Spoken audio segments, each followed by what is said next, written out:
All right, well, good afternoon.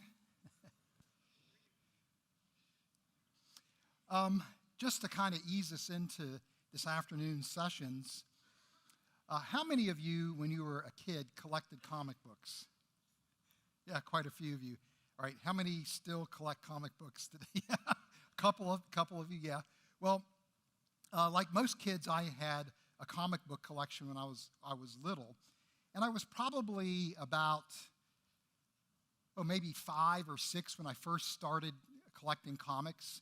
And at that time, we lived in Montgomery, West Virginia, which then was the home of West Virginia Institute of Technology. And as I mentioned earlier, my father was the chairman of the physics department at WVIT. And we lived in a little home just off the campus, and we would go into town, and the drugstore, the local drugstore, was the place where you would buy comic books. In those days, this was been the mid-1960s, in those days, you bought comic books at newsstands. That's where they were sold.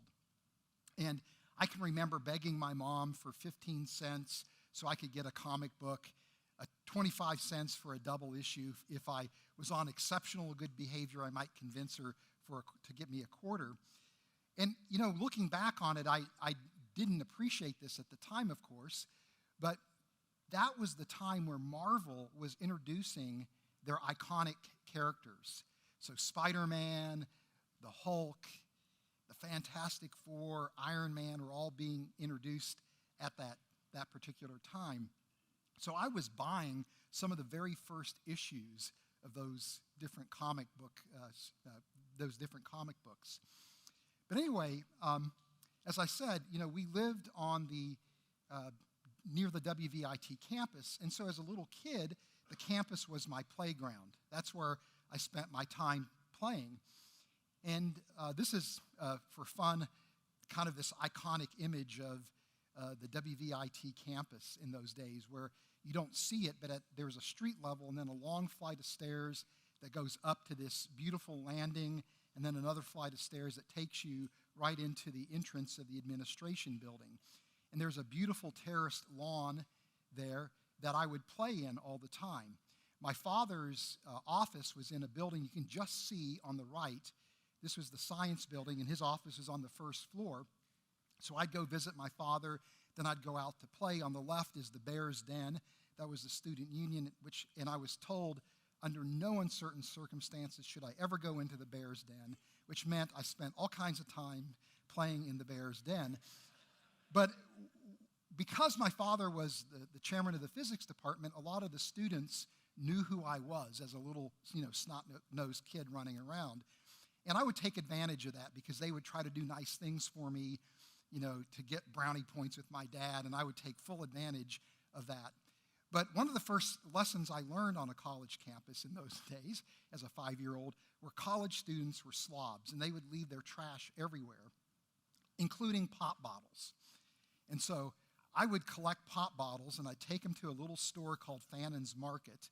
I don't know, John, if you remember Fannon's Market. And I would cash them in. If I could get 2 pop bottles, that was a nickel a piece, that would be enough to buy a candy bar. So that's what I would do, spend my time. When I was looking for a snack, I'd collect pop bottles. Hugh, when he was a kid, he collected pop bottles to build a telescope. I collected pop bottles to buy candy bars. So one day I'm in Fannon's Market, and he had a stack of comic books in there that he was selling for a penny a piece. The only thing is you had to buy 10 of them. And I was like, wow, this is awesome. I can now collect pop bottles and get comic books from Mr. Fannon's store. The only thing was none of the comic books had covers on them, which as a little kid, I didn't care, because I just wanted comic books. Well, it turns out that what Mr. Fannon was doing to get those comic books probably wasn't on the up and up, because in those days, when a newsstand didn't sell a magazine or a newspaper or a comic book, they would have to rip the covers off, send them back to the distributor as proof they didn't sell them, and then they were supposed to destroy the magazine. So somehow Mr. Fannon figured out how to get these comic books without covers, and then sold them with a little side gig. But anyway, my comic book collection didn't have covers for most of my books. But As I got older, I kind of lost interest in collecting comic books, but things changed in 2008, right, when the first movie in the MCU franchise was released, the Iron Man movie. And I was intrigued because I wondered, how are they going to take Iron Man from the pages of the comic and translate him to the silver screen, or sorry, to the big screen, right? So how are they going to do that? And they did a marvelous job with that. And you know, I rediscovered my passion for comic books, much to my wife's horror. So you go to our house, and you know, our garage is filled full of these short boxes jammed with comic books. And my wife just doesn't understand that. But anyway, Iron Man turns out to be a fascinating comic book superhero for a number of reasons. And I don't know if you know much about the Iron Man story, but Iron Man was created in the 1960s by Stan Lee and Larry Lieber. And what they wanted to do was create this modern-day knight that had this high-tech armor. And they also wanted to have a little bit of fun with the audience because they wanted to create his alter ego to be someone who was despicable. So they wanted the superhero to be admired and the alter ego to be someone that the audience wouldn't care for at all. So they modeled Tony Stark after Howard Hughes, and he became this billionaire playboy that had all this money at his disposal. And also, this was the time of the Vietnam conflict, and the war was unpopular for many people that would have been buying, you know, Marvel comic books. So they made Tony Stark to even be more despicable, the head of a kingdom that was in an integral part of the military-industrial complex where he made his wealth as an arms dealer. So very interesting play on the ego, alter ego in that comic book. But the Iron Man comics were actually a very sophisticated exploration of our relationship as human beings with technology, right? So, for example, we all are familiar with the idea that Tony Stark had this, you know, this plate embedded in his chest that was designed to keep the shrapnel from his heart, right? But it was also what powered the Iron Man suit. And so in those days, he had to keep, in the early issues of the comics, he had to periodically plug that plate into a power source. Otherwise, it would lose power, and not only would his armor lose power, but he would run the risk of his life being lost. And so this is a play on our vulnerability as a result of technology, that we create technologies to make us more powerful, more capable, but at the same time we become so dependent on those technologies that we actually become vulnerable apart from them. And of course, another theme is, how does technology alter us as human beings? So there's the big question is, when does Iron Man end and Tony Stark begin? And the most extreme exploration of this comes in what's called the extremist story arc, which was actually the basis for the very first Iron Man movie, where he actually develops a technology, a nanotechnology, where he can literally fuse the armor to his body. So he and his armor now are integrated as a single entity. And then also, there was another famous story arc called Demon in a Bottle, where Tony Stark is depicted as an alcoholic, which was meant to be a metaphor for our addiction to technology, that we can't live without technology, and we want more technology and better technology, and we're never satisfied. So some very powerful, sophisticated themes in the pages of the Iron Man comics over the years. And it's interesting because there's something else that Iron Man is emblematic of, and that is the idea that with technology, we can transcend our biological limits. We can transcend and overcome our flaws as human beings and make ourselves something more than we naturally would be. This is how George Dunn, a philosopher, describes the appeal of Iron Man. He said, "The enduring appeal of Iron Man owes a great deal to how Tony Stark personifies the spectacular promise of technology to turn our dreams into reality, a promise that has stoked a fire in the bellies of countless men and women in the modern era, not just pre-adolescent boys with airborne imaginations, Tony epitomizes the dream of technology, enhancing human powers far beyond the limits of our natural endowments. In a sense, what Iron Man represents is this idea of techno-faith, that as human beings that live in an increasingly secular world who understand the power of science and the technology that comes from science, we increasingly turn our attention to science and technology to solve our problems, to solve our most pressing problems. But it goes beyond that, where we begin to recognize that maybe science and technology can actually alleviate pain and suffering in the world. Maybe science and technology could even point us towards a type of utopian future where our faith now is placed in what science and technology can accomplish. This is an idea of techno-faith. And this idea finds its ultimate expression in a movement called transhumanism. Transhumanism. I don't know if any of you are familiar with this idea, but it is an idea that basically, in a nutshell, says this, that we have a moral obligation as human beings to use technology to modify our biological makeup in such a way that we overcome our limitations, we overcome our flaws. And again, the thinking is that as human beings who are the product of evolution, many people that hold to transhumanism are atheists or hold to a materialistic worldview, and they would argue that as the products of evolution, we are inherently flawed. We are inherently limited, and these flaws, these limitations cause pain and suffering, and so if we can correct those limitations, overcome our flaws, that we can actually mitigate pain and suffering in the world and work our way towards a utopia. In fact, some transhumanists argue that if we are the product of evolution, we're going to continue to evolve, so why not take control of our own evolution and evolve ourselves into post-human species that would be the product of our technological innovations, so that we would be ideally suited to fit a world that we are creating through science and technology. So this is the idea behind transhumanism. This is how James Hughes, a sociologist and a leading transhumanist thinker, describes transhumanism.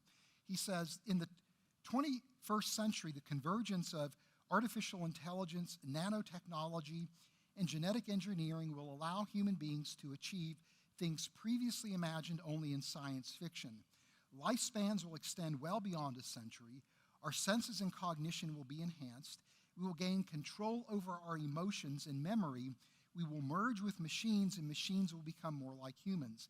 These technologies will allow us to evolve into varieties of post-humans and usher us into a transhuman era in society.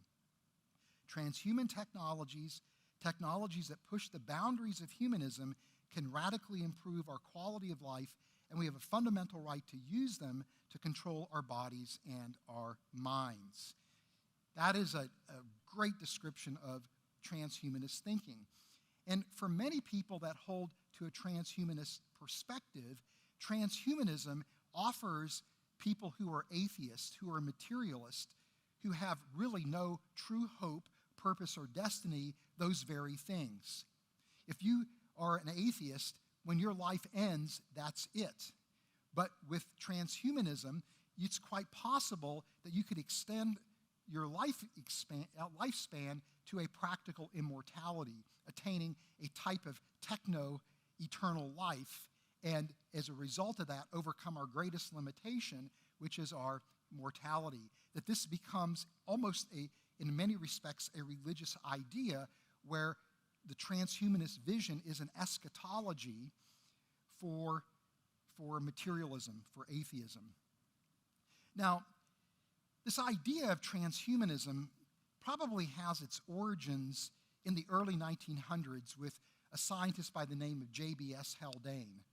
Haldane was one of the pioneers of the discipline of genetics and also an outspoken atheist. And he wrote a book called Daedalus, where he argued that one of these days we're going to have such an understanding of genetics, and we're going to be able to reproduce in artificial wombs, such that we were going to be able to design a society with people that have the just right features and qualities that we need for society to operate.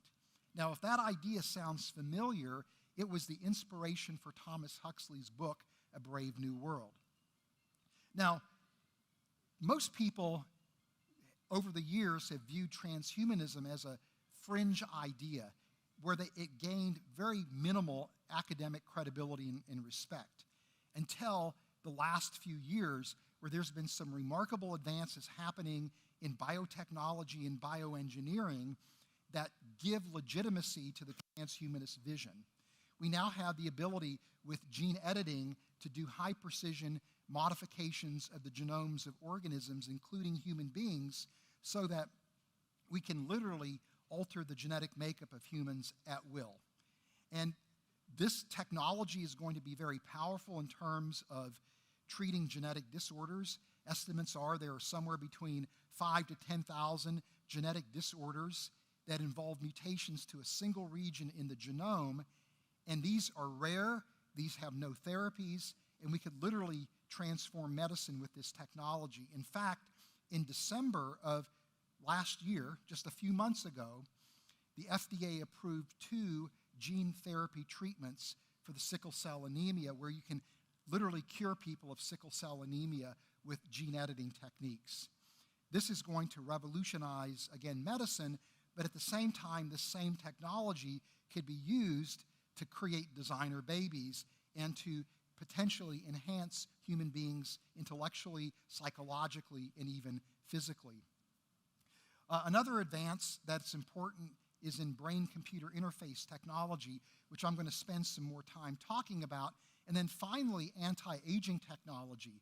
We actually have technologies that are emerging where you can literally not only arrest the aging process, but actually reverse the aging process. And there's been a handful of yeah, amen. You know, getting old will make transhumanists of everybody, believe you me.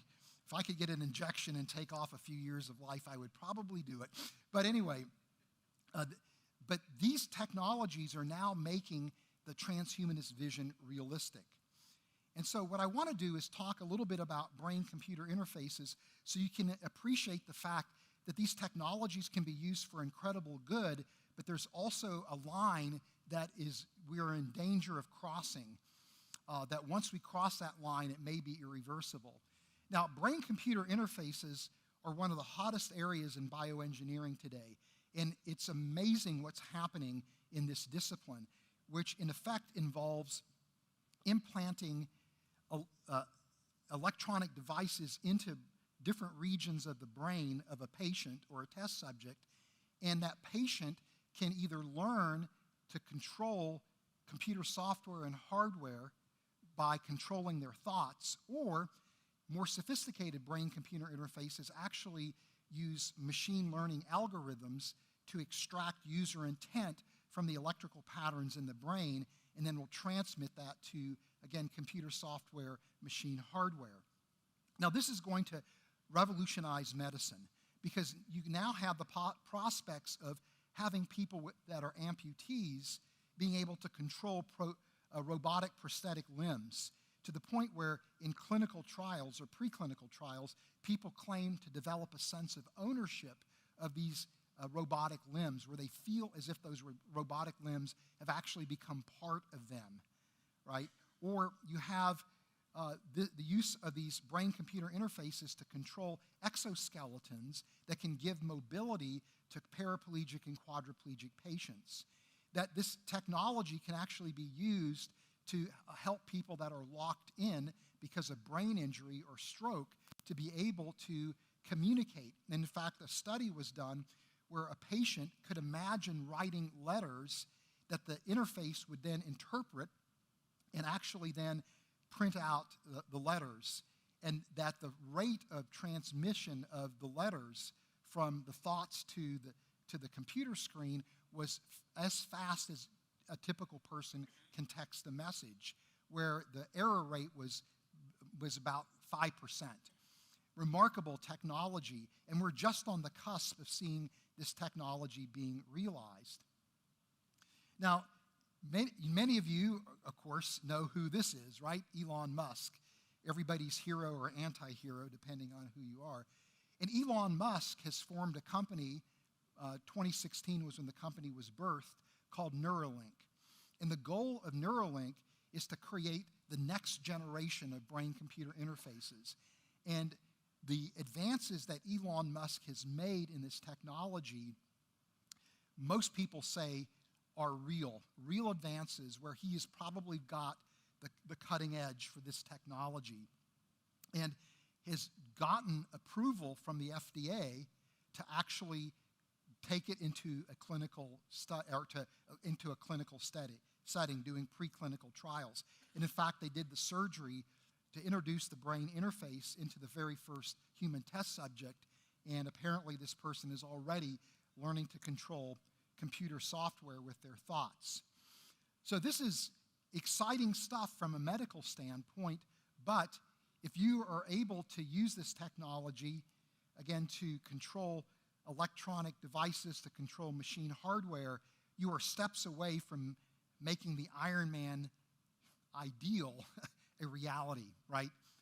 We are on the cusp of seeing potentially a real-life Iron Man where you could imagine human-machine cyborgs of sorts. But in addition to Elon Musk having humanitarian motivations for this technology, he also sees this as the next generation of user electronic interfaces. So instead of now using a voice command to turn on your TV, to get something to search for something on the internet, you could do all of this with your thoughts, with these brain-computer interfaces. And in fact, Elon Musk actually sees these brain-computer interfaces as necessary to save us from what he sees the coming doom based on AI technologies, where he's arguing that unless we use these brain-computer interfaces to augment our intellectual capacity, our cognitive capacity, we won't be able to compete with the AI systems that we're producing, and we have an existential risk of disappearing as human beings. So, very pessimistic outlook that is driving or motivating Elon Musk and his work at Neuralink ultimately. But the idea here that, again, this technology could literally alter us as human beings is very powerfully expressed in this very short video clip from a TED Talk given by Jason Sosa, who is the CEO of a company called Immersive.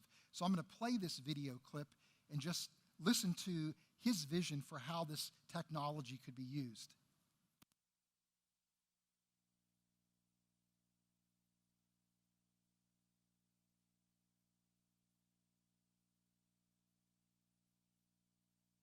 Computer chips won't just be in your laptop or in your phone. Doctors will implant them in our brains, and they'll restore sight to the blind and hearing to the deaf. Today, there are already 300,000 people with cochlear implants. It's a form of a neural prosthetic that allows certain types of deaf people to hear. And Michio Kaku describes brain implants as your very own augmented mind. And this is the beginning of the brain net, a possible successor to the internet, a form of virtual telepathy that will allow you to create music, drive a car, communicate with other people, and even surf the web at the speed of thought. Movies will no longer be these two-dimensional slate tablets that you look into and blast sound at you. They'll be fully immersive experiences, complete with feeling and emotion the way the director originally intended. Everything is stored, every memory recorded, and available on a cloud service. And mind uploading will allow your friends to share their digital vacation experiences that never actually took place. It all just happened in their mind, similar to Total Recall. So this is what we're looking at with this emerging technology, right? It's technology that can be used for incredibly good purposes, but also technology that could very well make possible the transhumanist vision. And so what we don't have the luxury as Christians of ignoring this, right? We don't have the luxury of condemning this and just thinking that somehow by the fact that we condemn it, people are going to stop doing this work. We actually have to engage it, and we have to engage it in a thoughtful and a meaningful way.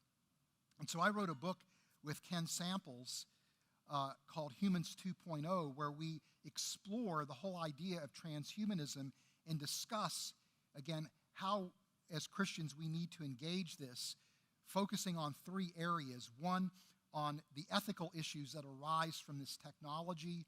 We also take a look at what does this mean for the idea of human exceptionalism, and then also how do we connect advances that are happening in transhumanism with the gospel? How do we make the gospel meaningful and relevant in an age that's going to be increasingly influenced by transhumanism?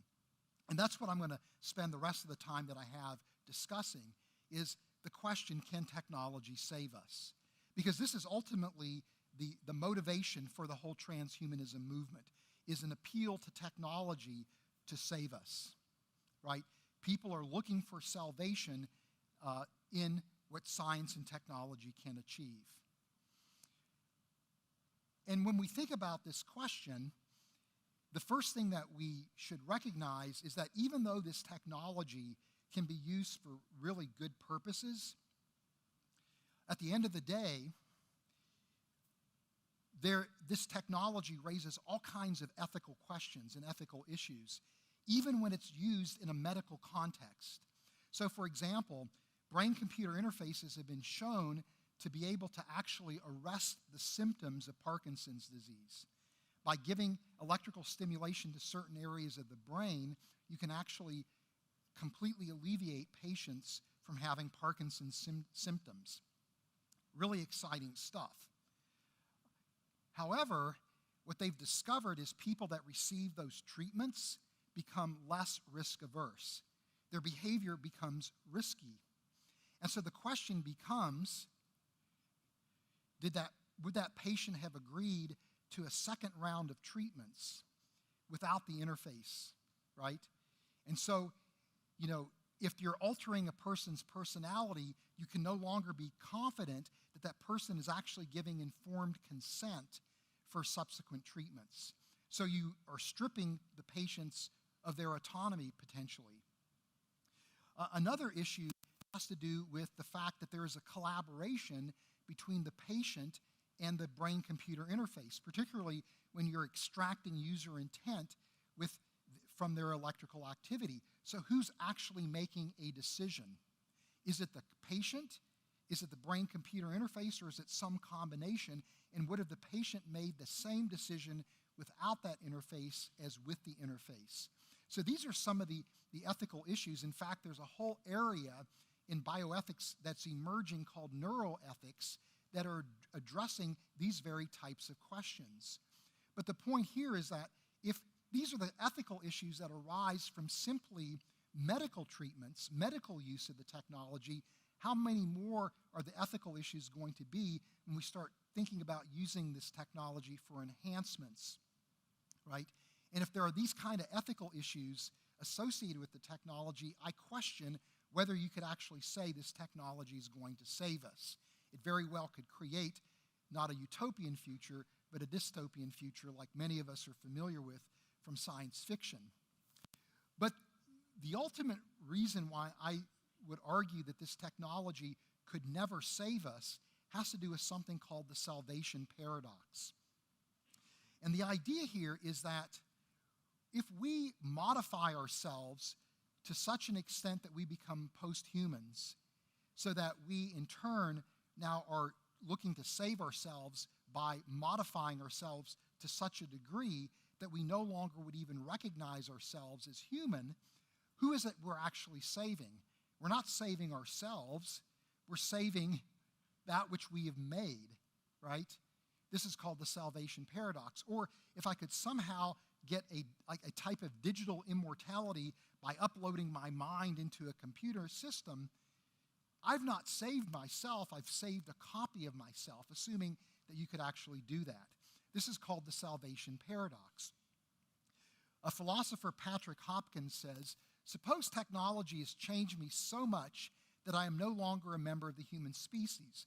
no longer limited by any species-defining human cognitive characteristics. I have changed so much that the existence I now experience is incomprehensible to my former limited human self. As much as that language may sound wonderful, exciting, and liberating at first, thinking about it more in depth reveals that such a technological process offers far less to me than hoped. The end result will be some kind of successor entity to me, but it will not be me. It will not be me.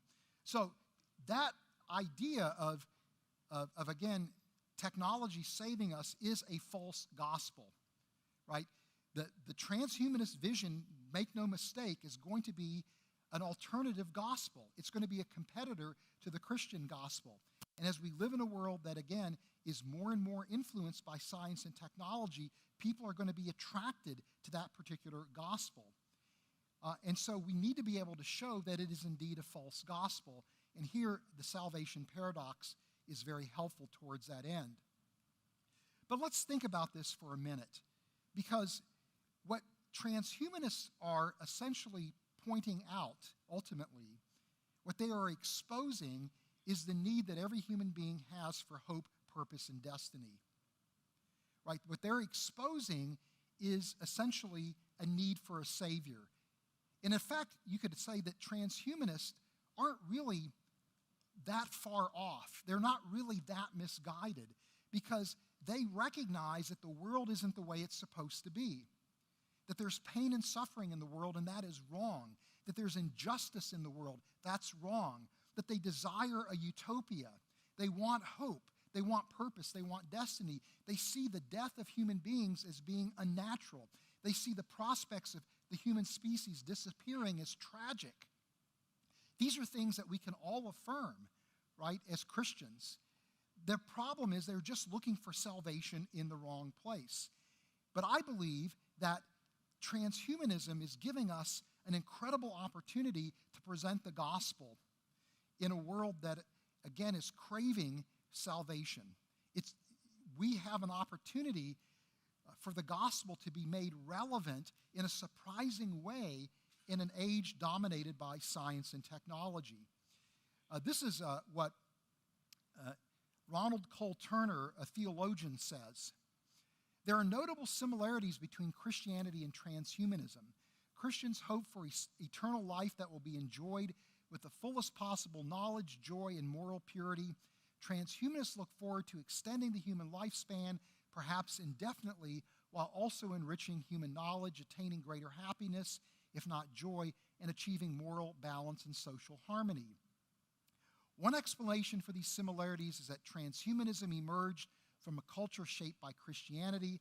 Another is that the yearnings of Christians and transhumanists, if not quite universally shared by all human beings, are broadly held and find their own expression in both contexts.